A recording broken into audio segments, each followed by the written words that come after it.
The moment I realized I had been working against myself for over a decade. I wasn't sitting in some therapist's office or reading a book. I was standing in a gas station parking lot at midnight, card declined, tank half empty, trying to do the math on whether I had enough coins in my cup holder to get home. And what hit me in that moment wasn't shame. It was something far stranger. It was the feeling that I had been here before. Not that specific parking lot, not that specific night, but that specific feeling of almost enough, almost there, almost turning the corner. I had been living in almost for so long that I had stopped noticing it was a loop and not a path. Here's the thing about that kind of life. It doesn't feel like failure from the inside. It feels like effort. You wake up every morning and you do the things. You hustle, you plan, you adjust, you push, and then you end up in a gas station parking lot at midnight, counting coins, genuinely confused about how someone who works this hard keeps landing in the same place. That confusion, that specific flavor of it,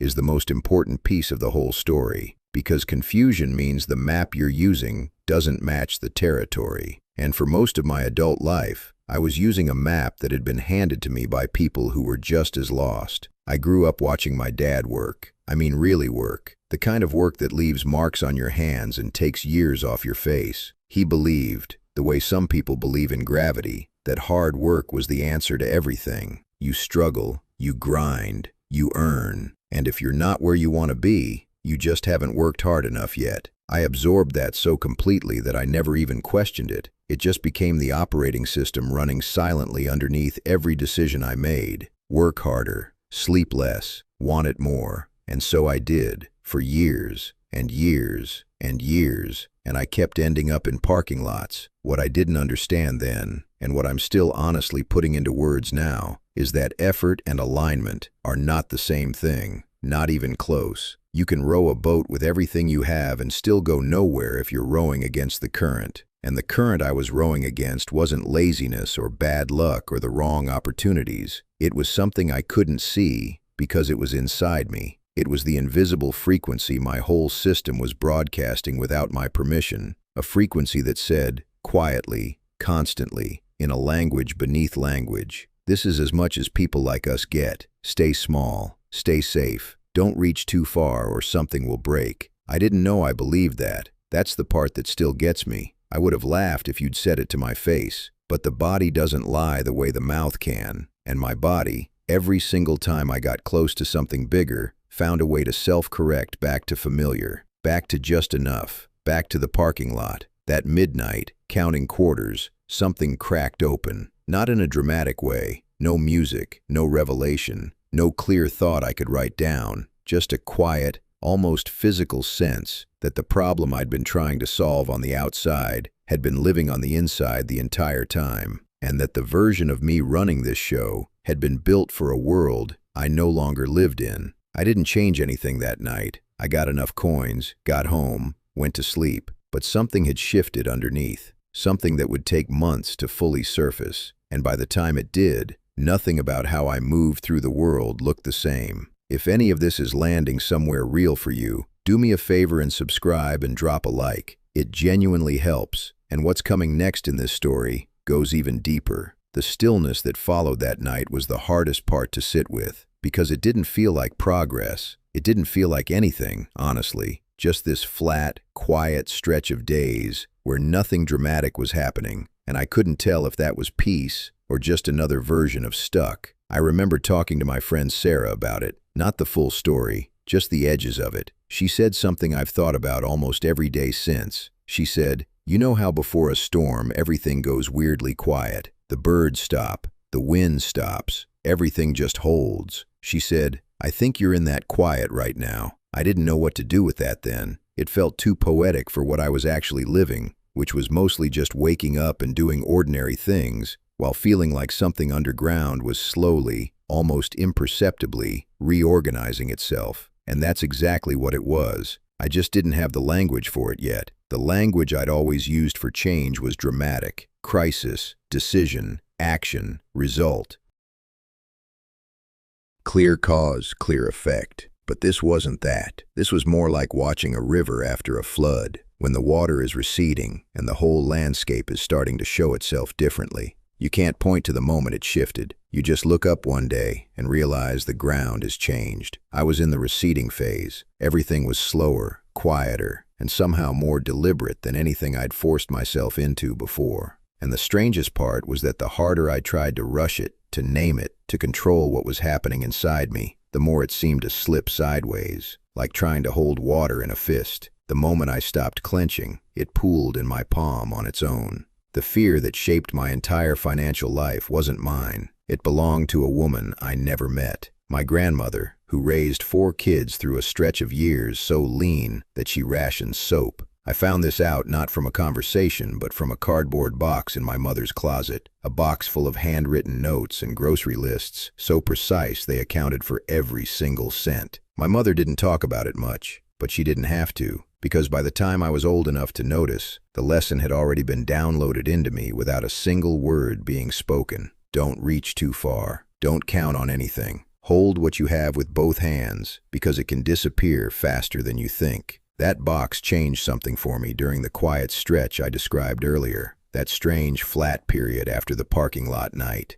I wasn't looking for it. I was helping my mom clear out a back room, and there it was, this ordinary cardboard box that turned out to be the operating manual for everything I'd been running on. I sat on the floor of that back room for a long time with those papers in my hands. The handwriting was neat, careful, almost painfully controlled, and I thought about how much energy it takes to live that carefully, how much of your inner life gets consumed by the constant management of scarcity. And then I thought, quietly, without drama, oh, that's what I've been doing. That's the program, not a program I chose, not one anyone chose for me deliberately. It was just what got passed down, the way you pass down a recipe or a way of holding your fork. My grandmother survived by contracting, by making herself and her expectations smaller than the world around her, so that the world couldn't take more than she could afford to lose. And that strategy worked. It kept her family fed and housed and together. But strategies built for survival have an expiration date, and somewhere between her kitchen and mine, the expiration date passed, and nobody noticed, and the strategy kept running anyway. I thought about my dad and his hands and all that work. I thought about my mother and her careful budgets, and her habit of checking the account balance first thing every morning like she was checking the weather, bracing for what was coming.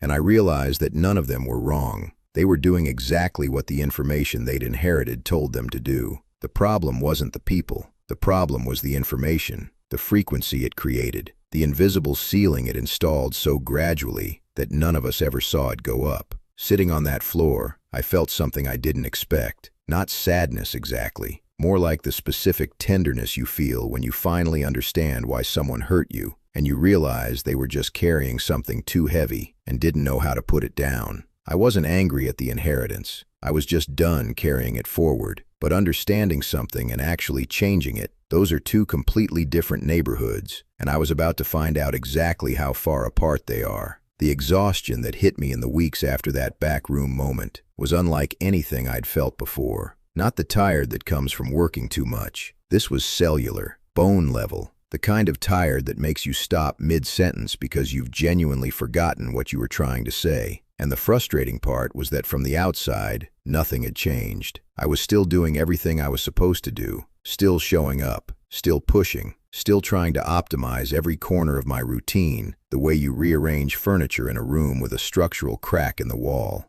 I remember one specific morning, a Tuesday, the kind of gray day where the light never quite arrives properly. I was sitting at my kitchen table with a cup of coffee that had gone cold without me noticing. I had a list in front of me. Goals, tasks, systems, the kind of list that looks like progress and feels like it too, right up until the moment it doesn't. And I just sat there looking at it and felt nothing.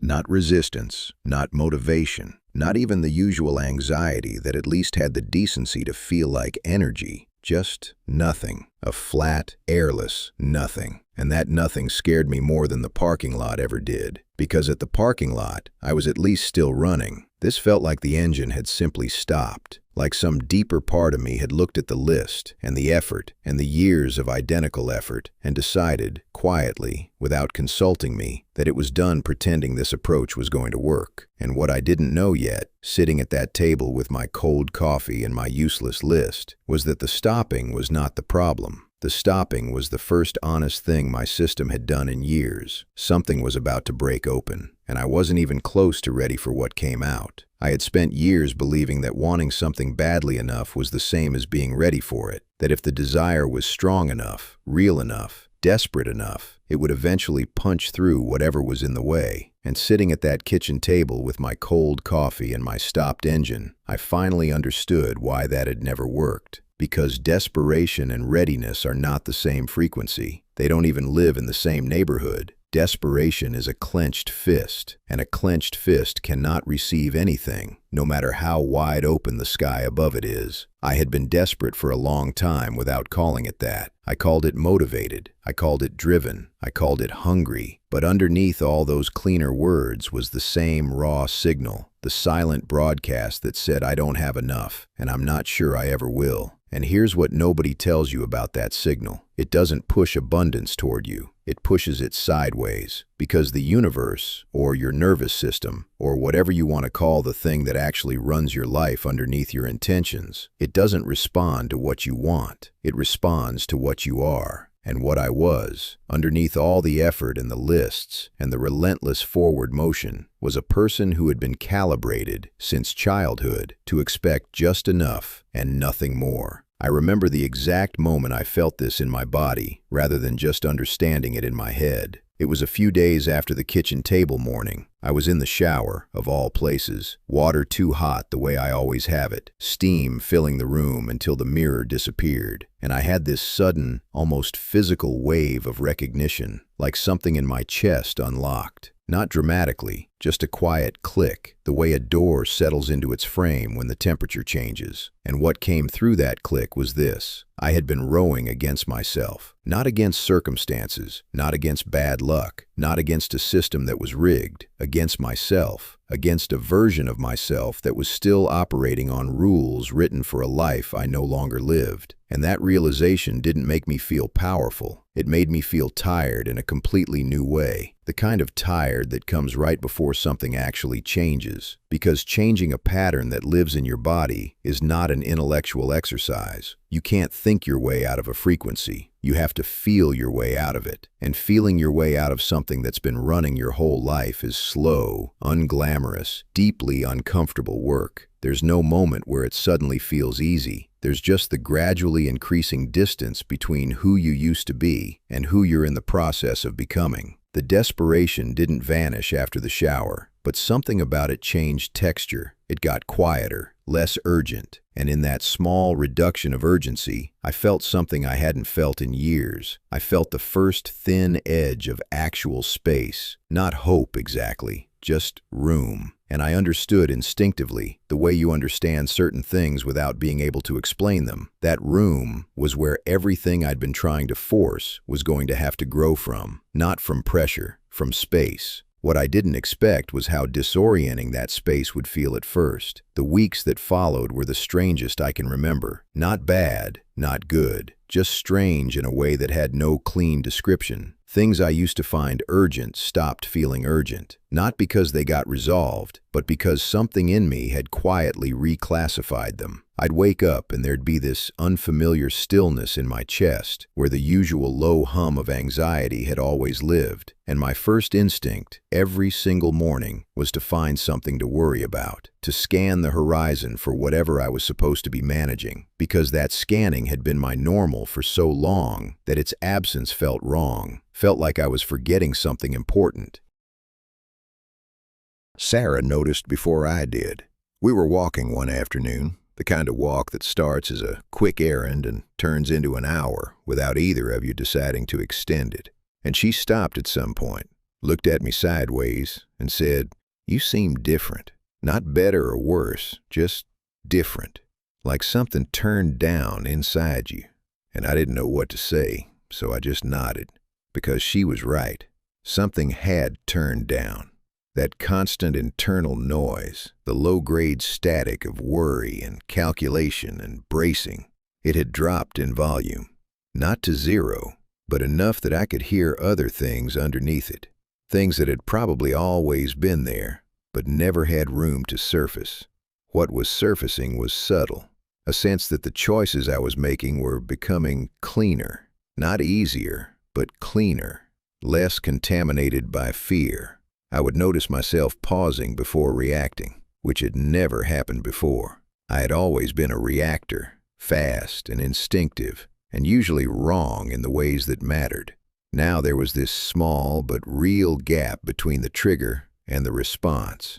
And in that gap, something was starting to build that I didn't have a name for yet, but I was about to find out what it was, and it was going to change the entire direction of what came next. 3 relationships ended in the same month, and I didn't fight to save a single one of them. Not because I stopped caring, because I finally stopped pretending the discomfort wasn't there. There was a guy I'd been doing business with for a couple of years, someone I'd always described as a contact. Never quite a friend, never quite not one either. There was a group I'd been part of since my mid-20s, the kind of group that forms around shared struggle and slowly becomes a place where struggle is the only language anyone speaks. And there was a version of my own routine that I'd been loyal to out of habit, rather than because it was working. All 3 went quiet in the same stretch of weeks, and the silence where they used to be was louder than I expected. The gap Sarah had noticed, that small space between trigger and response that I'd started feeling in part 6, that gap was doing something I hadn't anticipated. It was making me uncomfortable in rooms I used to feel fine in. Not hostile, not dramatic, just uncomfortable. The way a shoe fits differently once your foot has changed shape. I'd sit in certain conversations and feel this low hum of wrongness. Nothing I could point to, nothing anyone was doing particularly badly, just a growing sense that the frequency of the room and the frequency I was becoming were no longer the same. And instead of adjusting myself down to match the room the way I always had before, I'd just quietly stop going back. The business contact was the one that stung a little, if I'm honest. Not because I missed him specifically, but because losing that connection meant losing a certain story I'd been telling myself about my professional life. He represented a kind of networking I'd invested years in, the kind built on mutual usefulness rather than genuine respect. And when I stopped performing my half of that exchange, the whole thing dissolved in about 2 weeks. No argument, no falling out, just a series of messages that got shorter and further apart until they stopped. And standing on the other side of it, I realized I felt lighter. Not happy exactly, just lighter. Like I'd been carrying a bag I'd stopped noticing was heavy. The group was harder to leave because it had history, years of shared meals and shared complaints, and the particular intimacy that forms when people have seen each other in difficult moments. But there's a difference between intimacy and alignment, and what I started to notice, with that new gap in my reactions giving me just enough room to see it, was that every conversation in that group circled back to the same set of conclusions. That things were hard, that they weren't getting better, that the people who seemed to be doing well were either lucky or dishonest. And I had believed all of that. I had helped build that narrative, brick by brick, over years, but I couldn't build it anymore. Something in me had changed the locks. The last time I showed up to one of their usual evenings, I sat there for about an hour, nodding, contributing just enough to not be noticed. And then I drove home and sat in my parked car outside my building for a long time. Not sad, not relieved, just quiet, aware that something had sealed shut without any ceremony at all. What I didn't understand yet was that every one of those quiet endings was creating space for something specific, not just room in the abstract, room for a particular frequency to stabilize inside me without constant interference. And that stabilization was about to do something I genuinely didn't see coming. My grandmother's cardboard box had shown me where the original code came from, but it hadn't shown me how deep the code ran. That part I discovered on a completely ordinary evening, sitting at my desk going through some old files on my laptop. The kind of administrative task you put off for months and then do while half watching something in the background. I came across a folder of financial records from about 6 years back. Income, expenses, a rough attempt at a budget I'd made during a period when I was trying to get serious. And what stopped me wasn't the numbers themselves. It was the handwriting on a sticky note I'd attached to the front of a printed summary. I didn't even remember writing it, but there it was, in my own hand, a note to myself that said, "Be realistic. Don't get ahead of yourself." I stared at that note for a long time, and then I thought about my grandmother's careful grocery lists. The same energy, the same tight, controlled handwriting style, the same underlying instruction, contract. Be smaller than your hopes so your hopes can't disappoint you. And the thing that hit me, sitting there in the blue light of my laptop screen, was that I had been leaving myself those notes my entire adult life.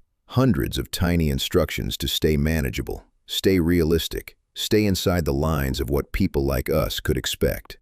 I hadn't inherited a belief. I had been actively reinforcing it every single day, in 100 small ways, without ever once noticing that I was doing it. The ceiling wasn't installed once and forgotten. I had been maintaining it myself. And what I did next was the first thing in years that actually scared me. I deleted the note. Not dramatically, not as some ritual gesture. I just looked at it for a long time, peeled it off the paper, and dropped it in the trash. And then I sat there waiting to feel something significant. Relief, maybe, or clarity. But what I actually felt was doubt. Immediate, practical, almost insulting in how quickly it arrived. A voice that said, "Okay, but now what? You threw away a sticky note. Congratulations. Nothing has changed." And the voice wasn't wrong, exactly. Throwing away a piece of paper doesn't rewire anything. But what I understood, sitting there in the blue light of my screen, was that the note wasn't the point. The note was just the most visible symptom of something I'd been doing internally for years. And the question that followed me into sleep that night was whether I could actually stop doing it. Not in some grand, permanent way. Just, could I catch myself the next time? Could I notice the contraction before it finished contracting? The answer, it turned out, was sometimes, and sometimes was more than I'd ever managed before. The doubt didn't leave. I want to be clear about that because I think there's a version of this kind of story where the person has a realization and the doubt evaporates and everything starts flowing cleanly. That's not what happened. The doubt stayed. It just started behaving differently. Before, doubt had been the driver. Every decision ran through it first. Every opportunity got filtered through its particular brand of why this probably won't work. But after that night with the sticky note, something shifted in the relationship. The doubt was still there, still vocal, still absolutely convinced it was being helpful. But I stopped treating its conclusions as facts. I started treating them as one voice among several. Loud, persistent, not always wrong, but not automatically right either. This sounds simple. It was not simple. Because that voice had been the authority in my inner world for so long that questioning it felt genuinely disorienting, like suddenly deciding not to trust the one instrument you've always used to navigate. I'd catch myself mid-decision, feeling the familiar pull to contract, to hedge, to stay realistic, and instead of following it automatically, I'd just pause. Just sit with the discomfort of not immediately obeying it. And in those pauses, something interesting started happening. Other information started coming through. Quieter information. The kind that had probably always been there but never had a gap to surface into. Sarah asked me once during this period what it felt like from the inside. We were sitting in her kitchen, late, the kind of late where the conversation gets more honest because everyone's too tired to perform. And I told her it felt like learning to drive on the other side of the road. You know where you're going. You understand the rules, but every reflex is slightly off, and you have to think about things that used to be automatic. She laughed and said that sounded exhausting, and it was. But there's a specific kind of exhausted that feels like it's going somewhere, and for the first time in years, my exhaustion felt like that. What I didn't say to Sarah that night, because I wasn't ready to say it out loud yet, was that the doubt's loosening grip was revealing something underneath it that scared me more than the doubt ever had. Because doubt, for all its limitations, had a certain comfort to it. It was familiar. It had a consistent logic. but what was surfacing underneath it was something with no shape yet, something that felt like possibility, but wider than any specific possibility I could name. And wide-open things are terrifying when you've spent your whole life in a small room. I was standing at the edge of a completely different version of my own life, and I couldn't yet tell if I was about to step forward or find some unconscious reason to step back. What I stepped into instead was something I genuinely didn't see coming, a period of internal renovation so thorough it felt at times like demolition, not from the outside, nothing that anyone would have noticed. My days looked roughly the same apartment, same general rhythms, same coffee going cold on the kitchen table. But inside, something structural was being taken apart and rebuilt in a different configuration. The identity I'd been running on, the one built around careful management of limited resources, around being realistic, around knowing my place in the particular hierarchy of people who get things and people who don't, that identity started to feel like a costume rather than a skin. And the difference between a costume and a skin is that you can take a costume off. The problem is that you've been wearing it so long, you forget it has a zipper. I started noticing the places where my old identity was still making decisions I hadn't consciously authorized. The way I'd deflect when someone complimented work I'd done, immediately minimizing it, turning it into something smaller than it was. The way I'd hesitate before spending money on something that felt like it was for me, not for survival, not for function, just for me, and feel a specific flavor of guilt I couldn't fully justify. The way I'd sometimes get genuinely close to something good and then find a reason, always a reasonable reason, always completely logical on the surface, to slow down just before it arrived. Each of those patterns had a common source. Each of them was the old identity doing what it was built to do, keeping me inside the lines, keeping me predictable to myself, keeping me safe from the particular vulnerability of having more than I'd been taught to expect and then losing it. And the more clearly I saw those patterns, the less automatic they became. Not gone, just visible. And visible patterns are patterns you can actually work with. But here's the part that changed everything. The moment I realized it wasn't just about patterns at all. The moment I understood that I had been quietly apologizing for my own existence every single day, something in me went very still. Not the productive kind of still I'd been learning to sit with, a different kind. The kind that comes right before something cracks, because that's what guilt does when it's been running long enough without being named. It doesn't feel like guilt anymore. It feels like responsibility. It feels like being realistic. It feels like humility. And you spend years mistaking it for virtue when really it's just an old wound that learned to dress itself up in reasonable language.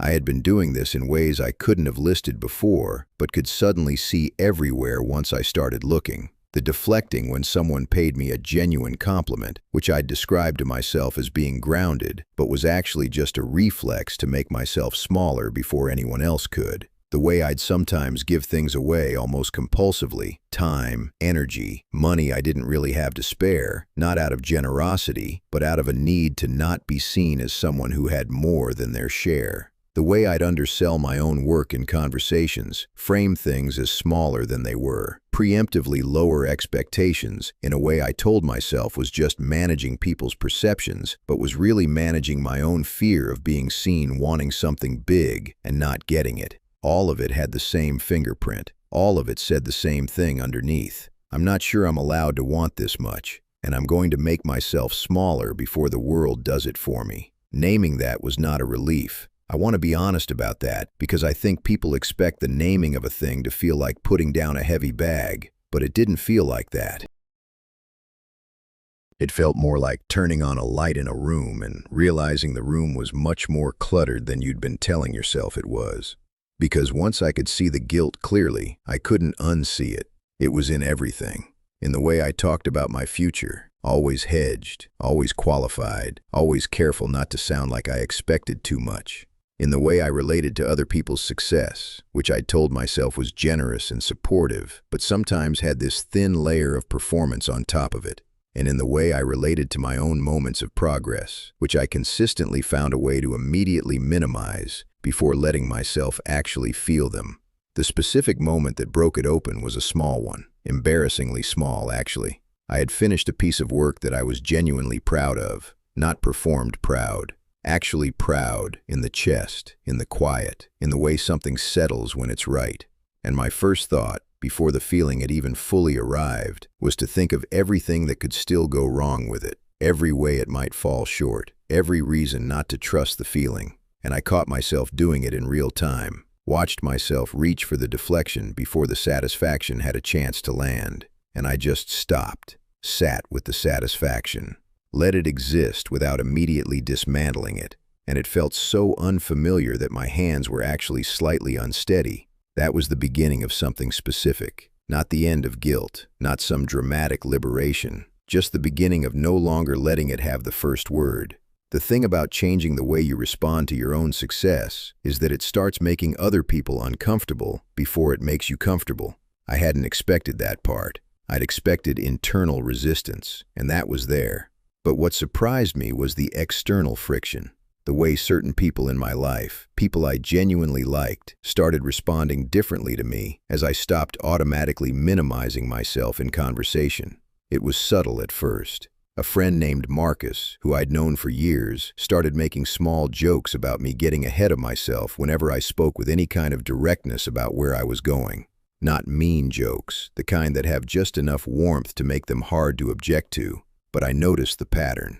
Every time I said something that sounded like I expected things to go well, like I actually believed in what I was building, there'd be this small, deflating response. Sometimes words, sometimes just a look, sometimes just a silence that had a particular texture to it. And I recognized what it was because I had done the same thing to other people without knowing it. It was the group, the frequency, the shared ceiling reasserting itself through the people who cared about me most.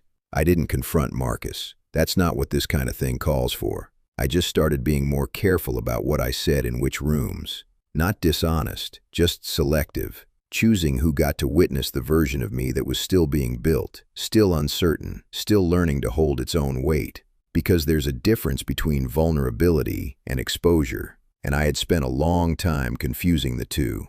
Vulnerability is choosing to be seen by someone who has earned that access. Exposure is just leaving yourself open to whatever the room decides to do with you.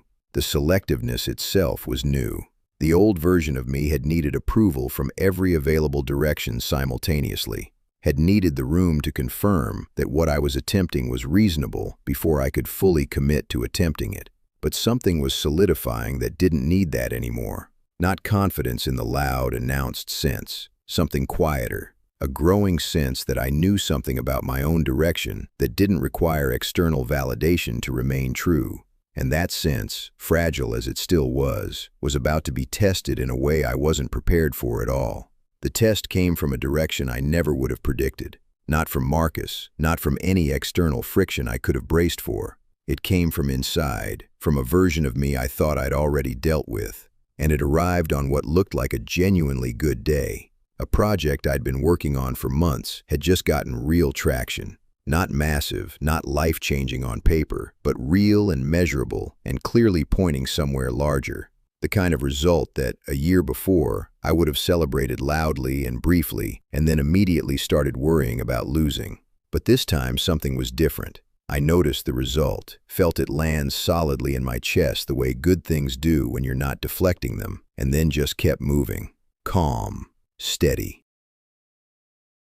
Like the win was expected, not because I was arrogant, but because something in me had finally stopped being shocked that things could go well. And that's when the old voice came back, not as doubt this time, as something more sophisticated. It came back as reason. It said, very calmly and very logically, that this result was probably a one-off, that it would be unwise to build too much on a single data point, that the smart move was to wait and see, rather than lean in. And the voice sounded so measured, so responsible, so much like something a sensible person would think, that I almost didn't catch it. Almost. But I'd learned its texture by now. I knew what it felt like when the old contraction dressed itself up as wisdom, and I didn't argue with it. I just didn't follow it. Instead, I did something that felt genuinely uncomfortable. I made a decision based on the result, rather than the fear of losing it. I committed more fully to the direction the traction was pointing. Not recklessly, not without thought, but without the usual layer of hedging that had always kept me safely positioned to say,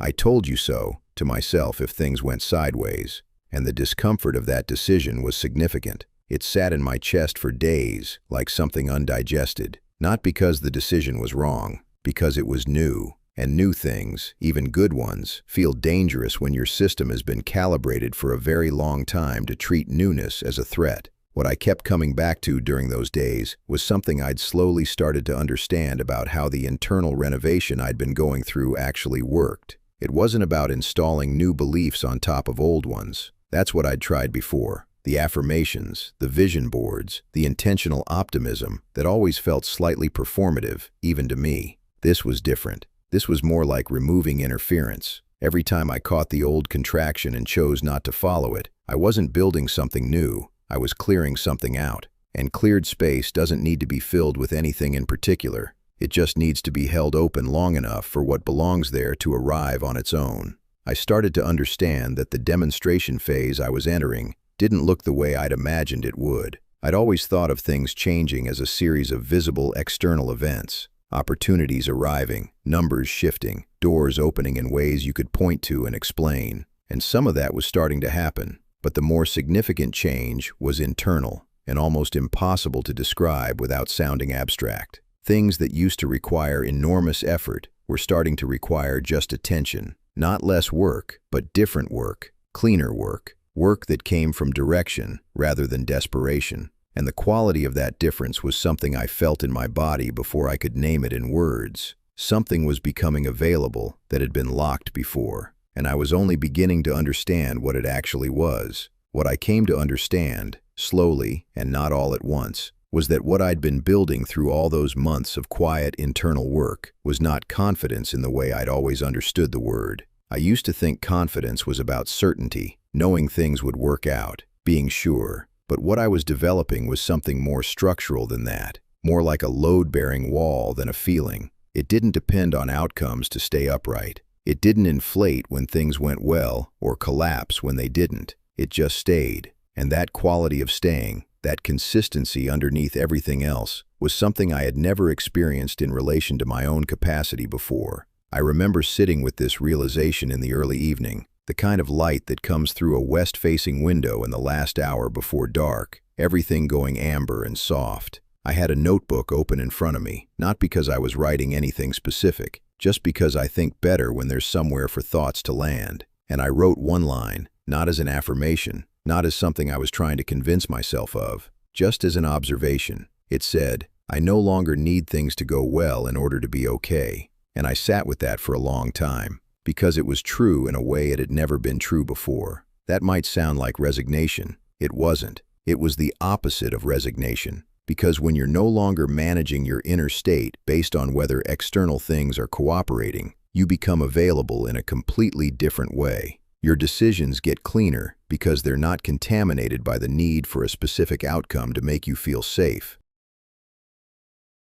Your presence in any given situation becomes more solid because you're not half absent, managing the anxiety of what happens next. And that solidity, that particular quality of being genuinely present and genuinely okay regardless of the immediate result, that turned out to be the thing everything else had been waiting for. Because the infrastructure, the real kind, the kind that actually holds weight, it's not built from belief, it's built from stability. And stability is not a feeling. It's a track record, a quiet accumulation of moments where you chose regulation over reaction, where you held the space without collapsing it, where you stayed true to something internal when every external signal was giving you permission to abandon it. That's what was locked in now, quietly, without ceremony, without any moment I could point to as the turning point, just there, solid, ready. And what was about to move through it would surprise even me. The thing nobody warns you about when you finally start becoming stable is that the universe immediately tests whether you mean it. Not cruelly, not randomly, just precisely, like it needs to verify the structural integrity before it puts any real weight on the foundation. And the test that came for me arrived disguised as an opportunity so perfect it was almost suspicious. A person I'd crossed paths with a few times in a professional context reached out with a proposal. His name was Daniel. Mid-40s, the kind of guy who filled a room without seeming to try. The proposal was real, well-structured, with actual numbers attached, and a timeline that made sense. And it was the kind of thing the old version of me would have said yes to within 24 hours, heart pounding, trying to look calm while internally already spending the results. But something had changed in how I processed things. And what I noticed about this proposal, underneath the genuine appeal of it, was a faint but specific pressure embedded in how it was presented. A subtle urgency, a flavor of now or never that had no logical basis in the actual terms being offered. I sat with it for 3 days without responding, not to play games, just because I had learned, slowly and at some cost, that the moments when I felt the most pressure to decide quickly were exactly the moments that most required me to slow down. And in those 3 days, sitting with the proposal the way you sit with something to feel its actual weight, I noticed things I wouldn't have noticed a year earlier. The structure was sound, but the timeline was artificially compressed. The numbers worked, but only if certain assumptions held that Daniel hadn't flagged as assumptions. And the urgency, that particular flavor of it, felt less like a real external constraint and more like a technique. Not malicious, just the kind of pressure that gets applied when someone has learned that urgency closes gaps that clarity would keep open. I came back to Daniel with questions. Specific ones, not aggressive, not suspicious, just clear. And the way those questions landed told me everything I needed to know. Because someone operating with genuine integrity doesn't tighten up when you ask for clarity. They open up. Daniel tightened up. Not dramatically, just enough. And I thanked him for the proposal, told him the timing wasn't right, and let it go without a second thought. A year earlier, that decision would have cost me 3 weeks of second guessing. Lying awake, running the math, wondering if I'd been too cautious, too rigid, too quick to protect myself at the expense of something real. But this time, the second guessing didn't come. Not because I was certain I'd made the right call, because I had made the call from a clear place, and a decision made from clarity doesn't leave that particular residue. It just settles. And in the settling, I felt something I recognized now as the texture of being genuinely aligned. Not with an outcome, with myself. That was the moment I understood what the stability I'd been building was actually for. It wasn't armor. It wasn't a wall that kept things out. It was a filter, a way of processing what came toward me that was clean enough to tell the difference between what belonged and what didn't. And that filtering capacity, quiet and unglamorous as it was the thing that made everything else possible. Because wealth without a filter doesn't accumulate. It just moves through you and out the other side, leaving nothing behind except the memory of having had it. The weeks after Daniel's proposal brought something I hadn't anticipated, a kind of ease I genuinely didn't trust at first. Not the forced ease of someone pretending things are fine, but something more structural. A sense that my day-to-day relationship with effort had fundamentally changed. Not that I was working less. If anything, I was working more consistently than I had in years, but the texture of the work was different. It came from a different source, less from the fear of falling behind and more from something that felt like genuine direction, like knowing which way is north and just walking that way. Not because you're terrified of what's south, but because north is simply where you're going. I noticed this shift most clearly one morning when I was going through my finances, which used to be the part of my week I put off the longest. I'd delay it, find reasons, build up a quiet dread around it that had nothing to do with what the numbers actually said. But this particular morning, I just sat down and did it.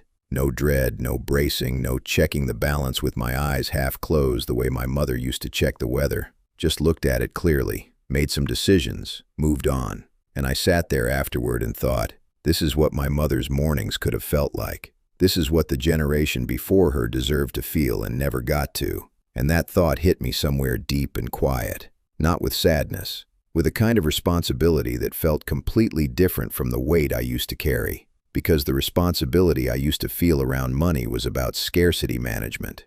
Don't lose what you have.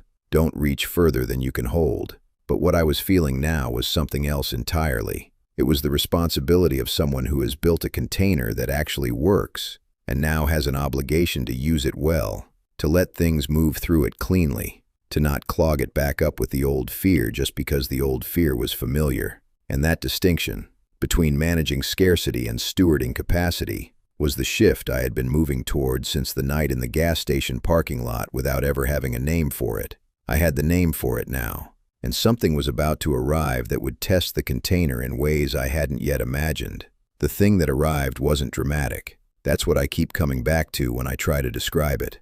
After everything, after the parking lot and the cardboard box and the sticky note and the months of quiet internal work, after Daniel and the filter and the slow dissolution of a ceiling I'd spent decades helping to maintain, what finally came through wasn't a lightning bolt. It was more like a door that had been stuck for years simply swinging open one ordinary morning because the frame had finally settled right. A conversation I'd been trying to have for months with someone in my field happened. Not because I pushed harder, because I stopped pushing entirely and sent one clear, direct message with no hedging and no performance of humility wrapped around it. The response came back within hours. The meeting that followed was the most natural professional conversation I'd had in years, not because I was impressive, because I was present, fully present in a way that the old version of me, the one constantly managing the gap between who he was and who he was trying to appear to be, could never have been. And out of that conversation came something concrete, real, with weight and forward motion and none of the artificial urgency I'd learned to recognize as a warning sign. I remember driving home afterward and waiting for the anxiety to arrive, the familiar tightening, the immediate pivot to what could still go wrong, the reflex to miniaturize the win before it had a chance to disappoint me. And it just didn't come. Not suppressed, not managed, just genuinely absent. What was there instead was something so unfamiliar I almost didn't have a name for it. A quiet, grounded, almost matter-of-fact sense that this was supposed to happen. Not entitlement, not arrogance, just the particular calm of someone whose internal world and external reality have finally started matching. Like two images in a lens that had been slightly out of focus for years suddenly clicking into alignment. I thought about Sarah and what she'd said about the quiet before a storm. She wasn't wrong, but what she couldn't have known then, and what I couldn't have known either, was that the storm she was describing wasn't destructive. It was generative. All that stillness hadn't been absence. It had been accumulation. Every small choice I'd made during that quiet stretch, every time I caught the contraction and didn't follow it, every time I held the space open instead of filling it with familiar panic, all of it had been building something, layer by layer, quietly, without announcement. And now the thing it had built was finally load-bearing. In the weeks that followed, other things moved. Not all at once, not in a cascade that felt cinematic, just steadily, cleanly, with a consistency that was completely unlike the feast or famine rhythm I'd lived inside for.